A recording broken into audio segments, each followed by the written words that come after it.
Welcome everybody to this week's episode of Future of Security.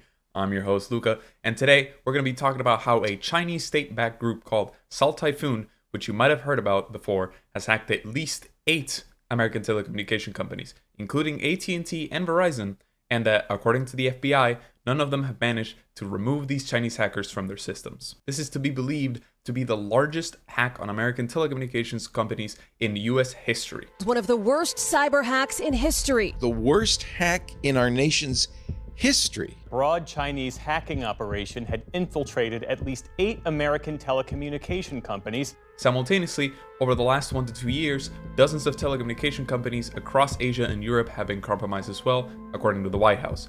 And White House officials even cautioned that the number of firms and countries impacted could still grow. So who are Salt Typhoon? Well, the name comes from Microsoft's system of labeling threat actors group after weather events, with China falling under the name Typhoon. Due to them being state-sponsored actors, many industry professionals and security specialists consider them to have unlimited time and unlimited resources to keep attacking and eventually breach. So who have they breached and hacked? Well, 3 different groups of people were mostly targeted, according to the White House. A large number of users, Americans specifically, whose phone metadata was stolen, done specifically in certain regions.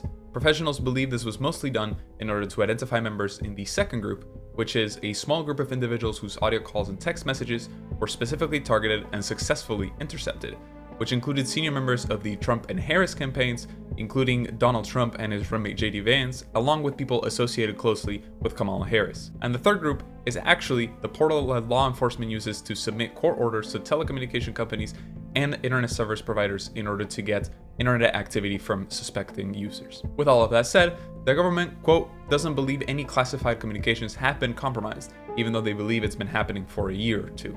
A senior FBI official also admitted that the FBI still did not know how deeply these Chinese hackers had penetrated, even though the investigation has been ongoing since spring, and that it could take years to know the true scope of the hack. For some perspective, from a long-standing industry professional, T-Mobile US Chief Security Officer said that their hackers jumped from one telecom to another in a way that, quote, I've not seen in my career. He then elaborated with, and I quote, the idea of this really is that against a sophisticated adversary, someone of the level of Salt Typhoon, it's unlikely that we're going to pitch a perfect game. They have extremely sophisticated capabilities, zero-day vulnerabilities that we don't even know exist, and you're going to have a situation where they have some level of success. We design our controls to assume that that's going to happen. And when they have success, we want to contain them, and we want to force them to have the hardest time possible.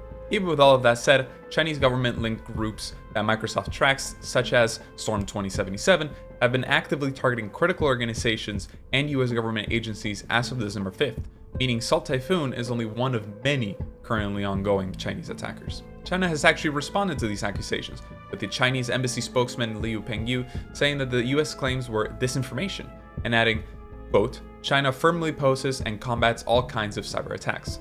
The US needs to stop its own cyber attacks against other countries and refrain from using cybersecurity to smear and slander China. China's statement isn't entirely wrong, as the US is believed to conduct similar styles of surveillance around the world.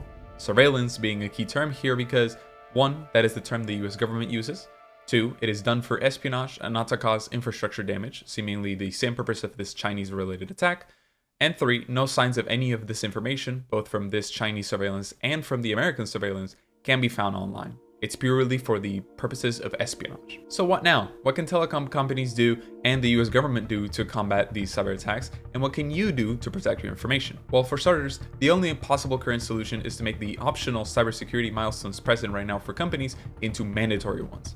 Salt Typhoon has actually forced the FCC's hand on making telecom companies secure their networks. They have put forward a proposal centered on putting a new interpretation on Section 105 of the Communications Assistance for Law Enforcement Act, or CALEA, requiring telecom companies to take action to lock down their networks. Originally, this legislation was passed 30 years ago to ensure telecom companies comply with wiretapping requests from law enforcement.